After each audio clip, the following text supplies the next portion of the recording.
Hello, and welcome to Dispatches from the Civil War, a podcast breaking down events of the American Civil War week by week in real time. My name is Logan, and I will be your host. This week, the events of April 12th through the 18th in 1861. Fort Pickens, just kidding. Of course we're going to be opening in regards to Fort Sumter. The three Confederate messengers returned to Major Anderson after conferring with General Beauregard. They make another appeal for the Federal troops to evacuate the fort. Anderson will reply that if he receives no supplies or orders from Washington by noon on April 15th, he can comply. The Confederacy is aware that assistance is on the way and refuses this offer and responds to the Federal commander that there will be an attack in 1 hour's time. Captain George S. James signals from Fort Johnson for batteries in the harbor to open fire at 4:30 a.m. The bombardment rotates between the batteries in the harbor through the day and night. Citizens of Charleston watch the spectacle from rooftops in the city. The vessels that had left New York to resupply the fort are visible at sea.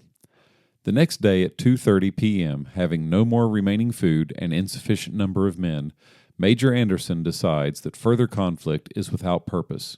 He will surrender the fort to the Confederates. No lives have been lost, and there are few wounded on both sides. Around 40,000 shells have been fired during this battle. The following day, President Lincoln, who is unaware that the battle has taken place, will state, "I shall hold myself at liberty to repossess, if I can, places like Fort Sumter if taken from federal control." Also at the beginning of the week, reinforcement of Fort Pickens on Santa Rosa Island in Florida takes place. This prevents the Confederacy from gaining control from this critical Gulf Coast fortification. This will be useful to the Federals if they wish to have a blockade of the southern ports. On the 14th, President Lincoln will meet with his cabinet after receiving word in regards to the surrendering of Fort Sumter. He will call for 75,000 volunteers and for Congress to convene on July 4th. The proclamation will call for subduing the insurrection in South Carolina.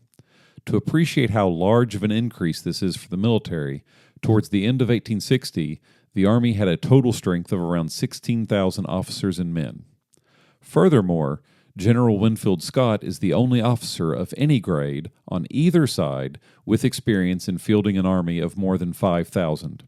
Clearly, there will be growing pains as both governments raise armies larger than what have been seen on the continent before.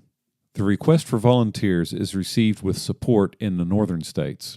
Border states, including Kentucky, Maryland, Missouri, North Carolina, and Virginia, are uncertain of the request. Loyalties in those areas are split between Union and Confederacy. Kentucky and North Carolina will refuse the appeal for volunteers, whereas the New York legislature will commit $3 million in aid for the North. On the 17th, Missouri and Tennessee will also follow in refusing the request for volunteers. On the same day, the state convention in Virginia, with a vote of 88 to 55, will pass a secession ordinance. A public referendum will be held on May 23rd to decide the matter of secession. At this point, Virginia is mostly viewed as being part of the Confederacy.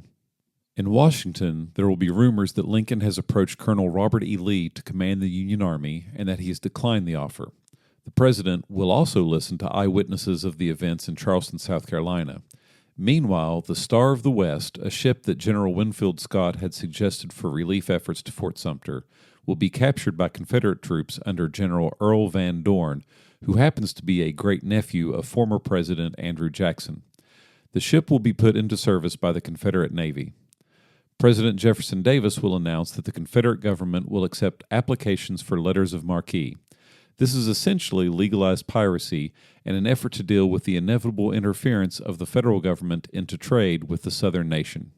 Now things are certainly heating up, but at this point the conflict has been minimal. At Fort Sumter, there were only 2 deaths due to an accidental explosion of ammunition stockpile during the surrender ceremony. The federal government has called up a volunteer army, and at the moment the Confederacy mostly has state militia at the call. No significant land battle has happened, and maybe there will be some negotiation to prevent serious effusion of blood. We will find out as we continue on next week.